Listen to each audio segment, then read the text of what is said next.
관찰, 그 상불간, 윗자리에 있으면서, 남의 윗자리에 있으면서 관대하지 못하고, 위례불경, 또 소위 예가, 공경치 않는 예를 하고, 그러니까 공경치 못하고 이 말이죠. 예가 공경치 못하고, 또 임상불애라, 상을 당하고서는, 상을 입고서는, 상을 임해서는, 같은 말이죠. 상에 임해서는 슬퍼하지 않는다고 하면 내가 어찌하여서, 이 말이죠. 어찌하여서, 어찌 그를, 그 사람이죠. 그 사람을 관찰, 살펴볼 방법이 있겠으리요.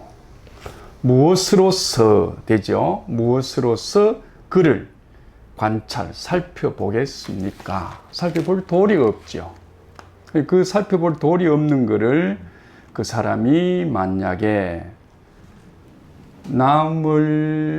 남에게 존경받는 또는 남을 다스리는 윗자리에 놓였을 때, 그러니까 최상이라는 소리가 뭡니까?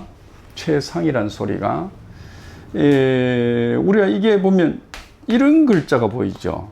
머리 두자죠. 그죠? 머리가 됐을 때, 캡틴이 됐을 때, 보스가 됐을 때, 그죠? 이끌어가는 빛이죠. 이끌어가는 빛. 불꽃 같은 빛. 그죠? 희망적인 지도력 중에서 뭡니까? 윗자리니까 정점이죠. 정점력이 이렇게 많은 소위 부하죠. 그러니까 하에 있는데 이런 부서마다 자기 밑에 뭡니까? 아래에 있는 사람한테 관대하지 못하고 또는 예를 행하는데 경치 못하다. 공경치 못하다. 그죠? 요즘 뭐 난데없이 어떤 여자가 나타나가지고, 뭘 합니까, 여러분? 나이 많은 노인들, 투표권을 적게 주고 젊은 아이들한테 투표권을 많이 줘야 된다 하는 그 딴에는 뭡니까? 잘한다고 예를 쓰는데, 예를 행하는데 뭡니까? 전혀 세상을 의식하지 못하는 공경을 하지 아니하고, 또 뭡니까? 상에 임해서는, 상은 뭡니까? 누구나 당하는 거죠. 할아버지 할머니 상도 당할 수 있고, 또는 부모 상을 당할 수 있고, 이런저런 아픈 상을 당할 수 있죠. 그 상을 입었는데도 불구하고 뭡니까?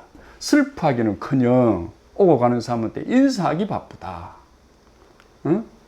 내가 많은 사람들을 이렇게 알고 있고 많은 사람한테 뭡니까? 높은 자리에, 높은 지위에 있다 하는 것만 생각하고 뭡니까? 응?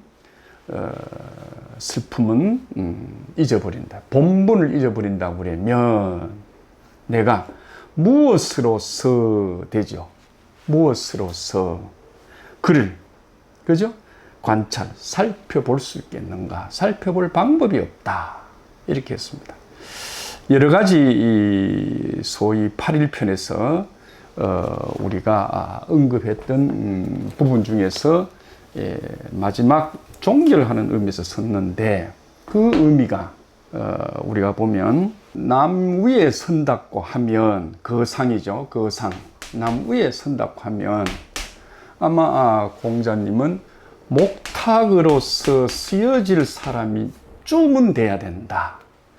그 사람 소리를 듣고 모이는 사람이 돼야 되고, 그 사람 소리를 듣고 보니까 내가 하는 일이 잘못됐구나 하고 귀를 기울 줄 아는 사람이 돼야 된다라고 했고, 그죠?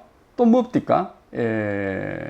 제자가 아무리 집단에는 똑똑고 잘했다 하더라도 뭐죠? 그것이 이치에 맞지 않는 일을 저질러 버렸을 때는 이미 저지러진 일인데 내가 간섭도 간여도 할 수 없고, 그죠? 하니 참 서글프다. 그러니까 제자들을 가르침에, 그죠? 정말로 세심하게 신경을 써서 가르쳐야 될 것이다. 그렇지만 그 몫은, 그죠? 배우는 몫은 제자에 있다. 이런 얘기를 했고, 그 다음에는 뭐라고 합니까? 어쨌든 임금은 신하를 예로서 소위 다스려야 되고, 신하는 뭡니까? 충으로서 임금을 모셔야 된다. 그런데 이 예와 충이 여러분들 듣기에는 너무 흔한 말 같습니다. 김치와 된장 같은 말인데 이게 참 엄청나게 소중한 말이거든요. 여러분 한번 보세요. 사람이 예가 없다 해보세요. 그죠? 지금 이런 걸 짚고 있거든요. 예를 한다고 하는데 남을 공경하지 않아. 지 잘난 맛에서 해. 그죠? 다시 말하면 어깨 쭉 벌리고 배 쑥 내밀고, 그죠?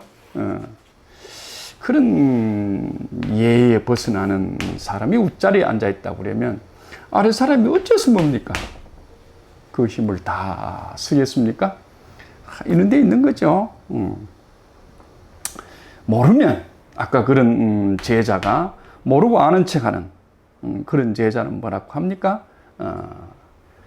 언제든지 늘 묻는 자세가 필요하다. 매사 문시래야. 그죠? 망고의 진리죠. 아버지도 모르면 자식한테 물어야 돼요. 그죠? 80 노인도 모르면 3살 애한테 물어야 돼요. 핸드폰 이런 거 다루는 걸 잘 모르잖아. 그럼 어린애한테도 물어야지. 그죠? 묻는 자세, 이런 거를 얘기하고, 그러려고 그러면, 뭐라도 합니까? 해사후소라. 해사후소라. 늘 마음을 정갈하고 깨끗하게 마음을 비우는 자세가 필요하다. 이런 얘기를 쭉 해왔는데, 그것을 마감하는 얘기에서 남의 윗자리에 앉는 사람이, 그죠? 윗자리에 앉는 사람이 거들먹거린답고 임금 흉내 내면 잘 내는가 싶어가, 임금만이 소위 출 수 있는, 임금을 위한 자리에서만 출 수 있는 춤을 춘다든가, 임금만이 천재, 그죠? 종묘사직이나 하늘에게 지내는 제사 때 쓰는 옹이라는 제를 하는데, 이게 주제넘게 신하랍고, 그죠? 권력이랍고, 그것도 지고, 뭡니까? 그 경을 잊어버리는 경우가 많이 있었죠. 이런 사람을 훗날 평가하면 공자님 어떻게 평가하겠는가? 나는 그런 사람들은 절대 평가할 수가 없다. 무엇으로서 평가하겠는가? 그죠? 너그럼도 없고, 얘도 지킬 줄 모르고, 그죠? 자기 집에서 부모 조상이 죽었는데, 부모, 할아버지, 할머니, 조상이 죽었는데도 뭡니까? 슬픔은 놔놓고 세상 벌이에 눈을 뜬 자라고 그러면 내가 그러면 훗날 뭐라고 쓰겠는가? 너한테 뭐라고 얘기하겠는가? 너도 좀 신경 쓰고 살아라 하는 대목으로 들려집니다.